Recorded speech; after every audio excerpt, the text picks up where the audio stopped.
বিসমিল্লাহির রহমানির রহিম ২০২৫ সালের এইচএসসি পরীক্ষার্থীদের জন্য সাজেশন।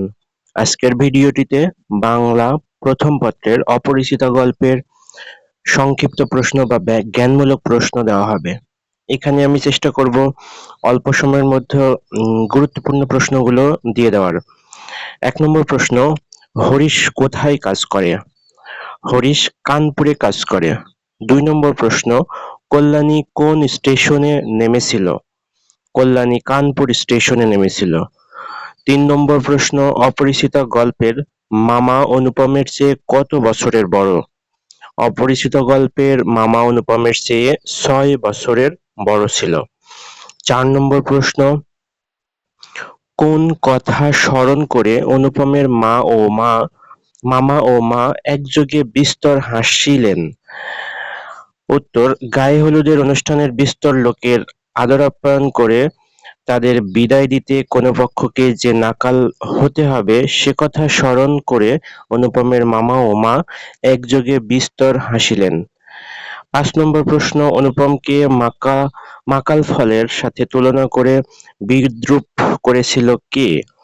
উত্তর, পণ্ডিত মশাই অনুপমকে মাকাল ফলের সঙ্গে তুলনা করে বিদ্রূপ করেছিল। ৬ নম্বর প্রশ্ন, অপরিচিত গল্পটি প্রথম কোথায় প্রকাশিত হয়? উত্তর, অপরিচিত গল্পটি প্রথম প্রকাশিত হয় ১৩২১ বঙ্গাব্দে আর ইংরেজি ১৯১৪ খ্রিস্টাব্দ। প্রমোদ চৌধুরী সম্পাদিত সবুজপত্র পত্রিকার কার্তিক সংখ্যায়। ৭ নম্বর প্রশ্ন, অনুপমের পিসতুতো ভাইয়ের নাম কি?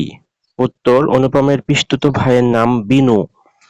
৮ নম্বর প্রশ্ন, অনুপমের বাবার পেশা কি ছিল? উত্তর, অনুপমের বাবার পেশা ছিল ওকালতি বা আইন ব্যবসা।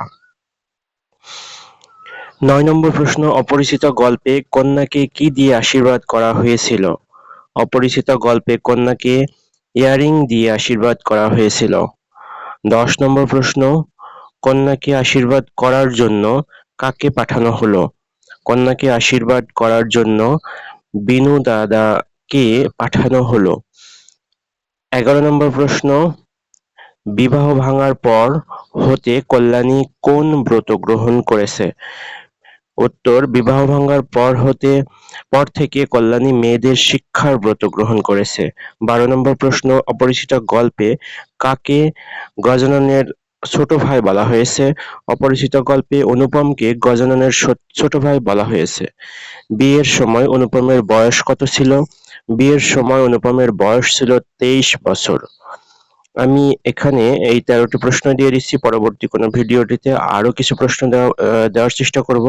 আর আপনাদের যদি আরো প্রশ্ন লাগে অবশ্যই কমেন্টের মাধ্যমে জানাবেন। ধন্যবাদ সবাইকে। আসসালামু আলাইকুম।